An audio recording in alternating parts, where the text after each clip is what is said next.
diameters, 1.5 mm, which are usually used for the pediatric cases, and 1.8 mm, which we use for the adult cases. The tips can be different. The trocar pointed wires are usually used for the cancellous segment of the bone, and the bayonet wires are used for the cortical segments. We can have special wires like the olive wires, which are also known as the stopper wires. And the technique of K-wire insertion, well, Dr. Prakash and Dr. Vasudevan have already covered parts of this previously. So wire entrance and exit sites are predetermined and should be about 1.5 to 2 centimeters away from the neurovascular structures. The wire should enter and exit from the same plane of the ring. The wire should be positioned on its groove, which prevents its deflection during introduction and drilling. The wires should be introduced slowly, pausing several times during the procedure to avoid burning of tissues. Rather than using it on the drill mode, use it on the ream mode. And so the low speed K-wire wire introduction leads to moving aside of the soft tissue, such as the blood vessels and nerves, and thereby avoiding serious complications. As you can see there, if you use it slowly, the wire will slide by, but if you use a high speed drill, then the neurovascular might get entangled with it and roll with it. And after passing the wire on the far side of the cortex, the drill is disconnected and the wire insertion is completed by hammering with light taps. This is to prevent perforation of any neurovascular structures. So on tapping the wire, then just glides past the neurovasculars. Another very important point, get it right the first time. So each wire is drilled correctly, because multiple holes will result from destruction of the compact bone through mechanical damage as well as burning of the tissues. And to prevent joint fractures, the muscles must be kept in position of maximal functional length at the moment of the wire penetration. So you should plantarflex or dorsiflex your foot accordingly. And also managing the skin better. So in a planned distraction, the skin should be pushed away from the site of the corticotomy, and in a planned compression, the skin should be pushed away from the site of the compressed ends. So shifting the skin in this manner prevents or decreases it from being cut by the wire during the course of the distraction compression, and also prevents additional pain and unnecessary scar formation. Wire positioning, as already discussed, ideal is of course at 90 degrees. Parallel wires are of course absolutely unstable.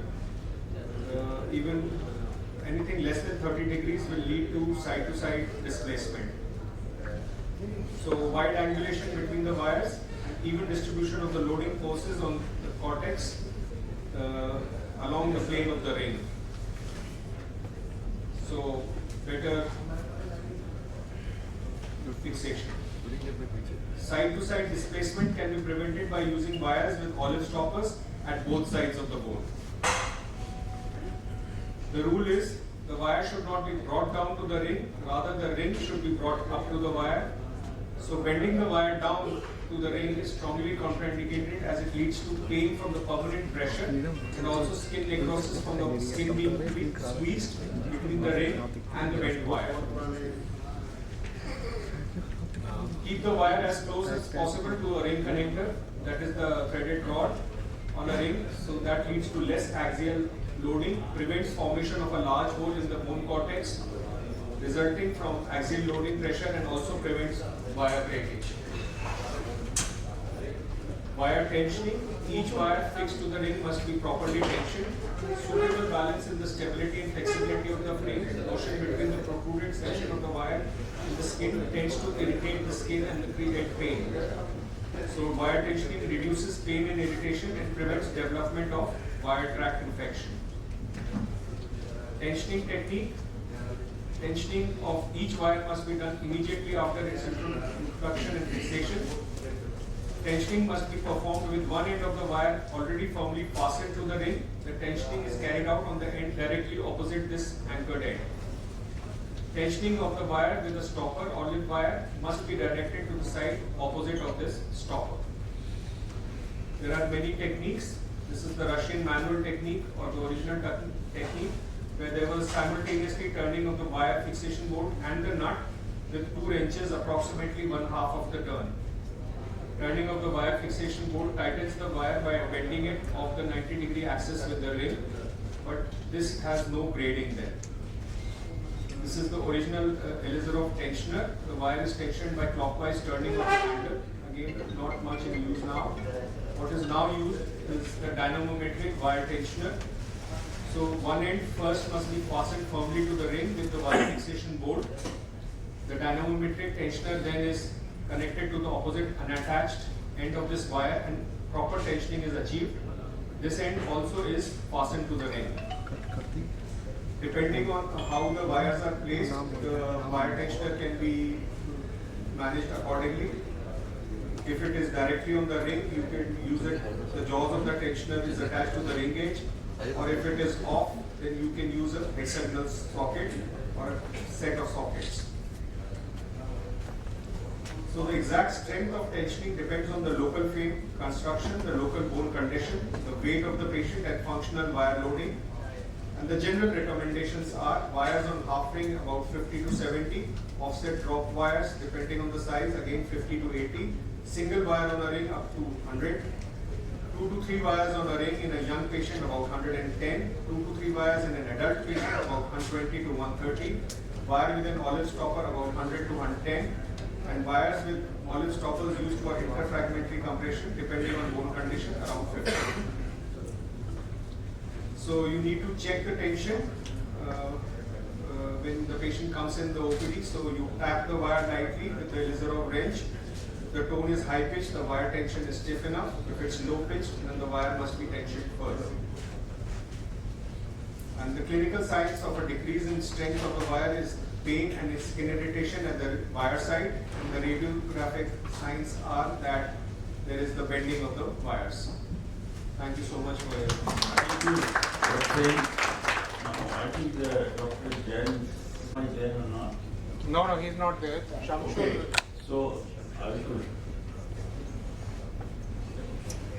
Dr. Samsul is the Secretary of Assam, India. Very, very dynamic man. Always interested in teaching and he has programmed a lot of conferences in Patna.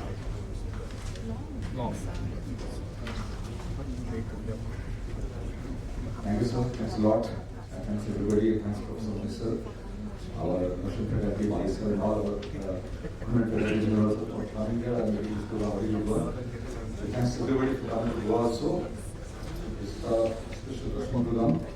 This is Ilizarov and previous speakers are doing very well about the practice. My part is a very theoretical part. The principle of destruction of histogenesis. I call it the art of destruction of histogenesis. You do it well, you get a very good result.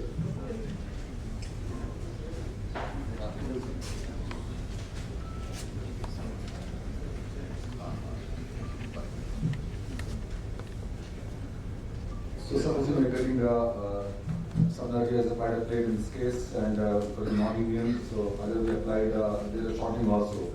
We just apply a longer plate and the bone drop, but there will be shortening there. So if you have knowledge of destruction, osteogenesis, you can just do a simple good destruction and get a very good result. And then you get to know that, yeah, destruction is a very good thing.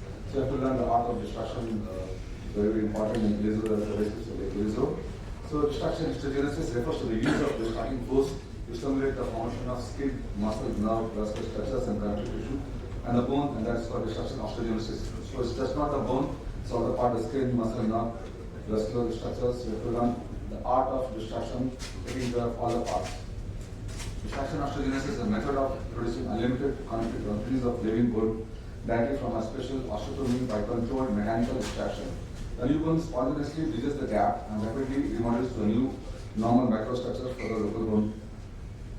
So we can divide into two parts of allostasis, destruction of the callus and the partial destruction, that is called diastasis, and this power destruction that we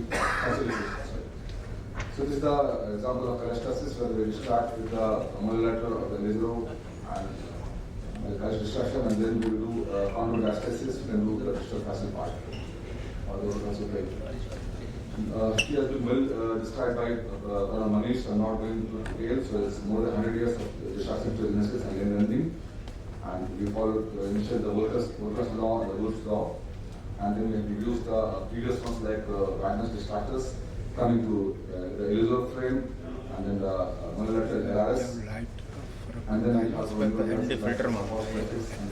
and the internal labeling devices. The principle remains the same, the instructions remain the same, the instruments are differential. So the clinical applications are like inequality, angular deformities, segmental bone loss, non-unions, and contractures. The components are three-part. Mainly the device that is external fixator, then we do the controlled corticotomy or upstream of the bone, and we have to take care of the post-operative care, lateral care, that we the destruction phase and consolidation phase. The factors affecting destruction, the rate of daily learning is very, very important. The surgical techniques has to be done very precisely. The resolution of outcome is very important. We have to do where we don't have to do. That's very, very important. And the condition of the soft tissue around the bone. Whether it is infected, we have to stop. If there is no soft tissue coverage, no skin, we have to stop. So this is very important whether you have to do destruction or not. The type and mechanical properties of the fixation is very important. It's to limit a good fixator. And the patient compliance is the last is very, very important. We have to do a lot of counseling the patient. Patients should wait for 6 months, 1 year, 2 years. So these are the pathophysiology. The third part, stage 1 is fibrous tissue, precursor, stage 2 is creation of bone scaffold. I'm not going to detail because this is all histology. There are several factors that we tend to stimulate with the different animals. Then we have the stage 3 of bone remodeling, and then stage 4 of structural modification. Mechanical characteristics include the wire diameter, the material properties that will talk. So it has to be around 1.8 to 1.5. Orientation of wires is very, very important. It's not 90.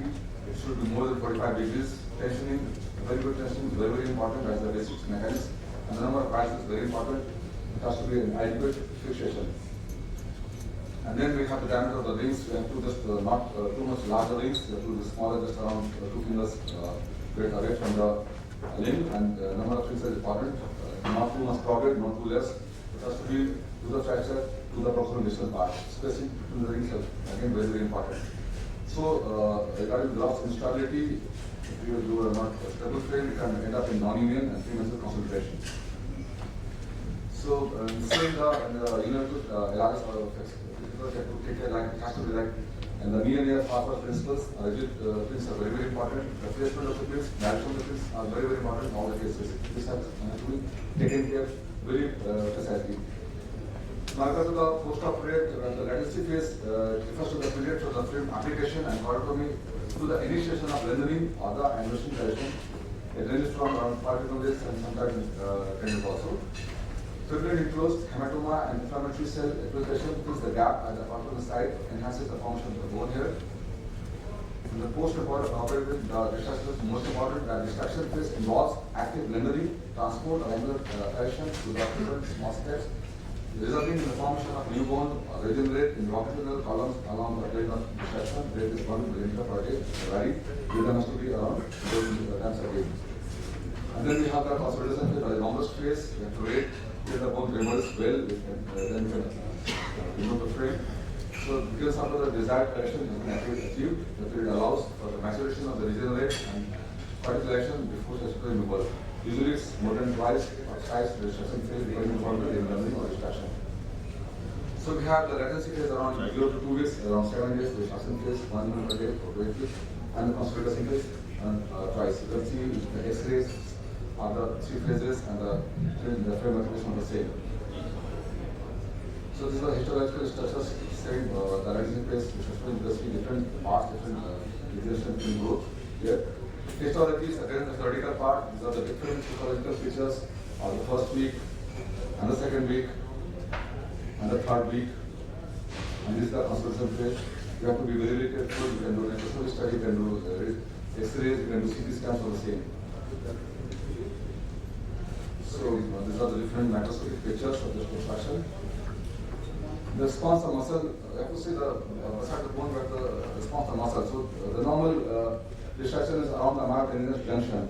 There have been several studies, certain say there is no learning, there's a limit, and but you see a distance of the destruction. But again, more than a certain distance, there is different, difficult to do the muscle learning, we end up in contractures of the joints also. You can also do so you have to be very, very careful about the muscle learning. So state response initially by stretching without cell proliferation, followed by cellular response, and there is a recruitment of the satellite cells, and then we end up in addition of sarcomeres to the existing muscle cells. Regarding the nerves, Ilizarov described the histological evidence of developing the growth of nerves, including axonal elongation and strands lengthening and development of around the length of the axon. Other studies, however, indicate some more derivative signals. We have to be very careful. Normally, it helps in across abdominal limit. So, regarding the blood vessels, they are very friendly with the distraction because Ilizarov emphasized the distraction osteogenesis increases blood flow to the limb. Also, as Paris also said, there is a new angiogenesis also beside the histologenesis. This is a very important part. Vascular tissue is the least limiting factor concerning the distraction today. So, blood vessels very good distraction. So you can see the graph, the distraction phase, the blood flow is very good, and the comparative it falls. That's the studies. And regarding the articular cartilage, there is not much study, but you can see there are several studies that help the articular cartilage also regenerates. At some points, the study is still going on. These are the different factors you can calculate. You can do DEXA, you can do ultrasonography, you can do radiography, you can do scintigraphy also. So, we can divide the distraction into biology and mechanics. We have to see for the regenerate alignment, the joints, frame stability, range of motion, and the transition, very important. So, just to summarize, we start the distraction 7 day post-corticotomy, 1 millimeter per day. We have to mark alerts, take paper movements. We have to do patient training, we have to do follow-up like X-rays every 1 to 2 weeks, checklist, monitor distraction, range of motion, and mark training if there is contraction. So rate and rhythm is very important. Patient training is very, very important for the same to mark alerts. And this is the classification by Ruli of the regenerate classification. You have to have a good regeneration or a weaker or no regenerate. So good regenerate has to be progressive, cylindrical, has to be minimum 64 partitions. Diameter has to be equal to normal bone. This is very, very important before removing the rays. Very, very important. Poor regenerate you can see in the other part. This is the comparative X-ray. Both of my cases where we had infection in the heart of distraction. So you have to be very careful, you have to stop with this infection. You have to see it has to be non-progressive, there is no or less bone. You can see loosened or cystic areas, efficient or ballooned areas. So be careful, there is a co-regenerate, you can do accordion, you can compress again and come back again. So you have to check for the quality of the regenerate and the distraction gap has to be very important. When X-rays, magnification factors are there, you have to check for angular correction. We have to see for the linear discrepancy and the mechanical axis, and we have to apply at the end and the last the full scan down just to see if there is no discrepancy, the distraction is very good or not. So we have to check for the poor risk factors like age, smoking, exclusive status, metabolic diseases, and we have to check for the methods of regenerate nutrition, correction, weight bearing, mechanics, stability, deformity, translation, and maneuver. So according to has a very, very important role. It is a separate talk. We'll talk later. Very important. We can do a poor regenerate work. We can do a compression, retraction, cycle of that. This is example of according with a weight binding injury and then sticks and then LRS environment. In that phase. So when we end up with the consolidation phase after weight, this is another chapter. So to do a good distraction, we can just end up very good results. So the art of learning distraction is very, very important. You can end up with a happy Ilizarov family, hope is life. And we have to be very, very careful in doing a very good distraction. Thank you, sir. Thanks, Dr. Shamshul. You made it for us within time. Otherwise, regenerate takes a long time.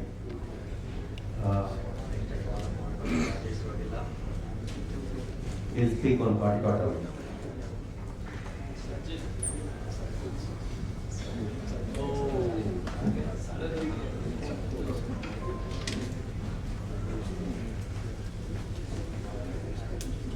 Rajesh Ravila from Rota has plenty of research material against his name and experience and with Ilizarov surgeon, Surgeries.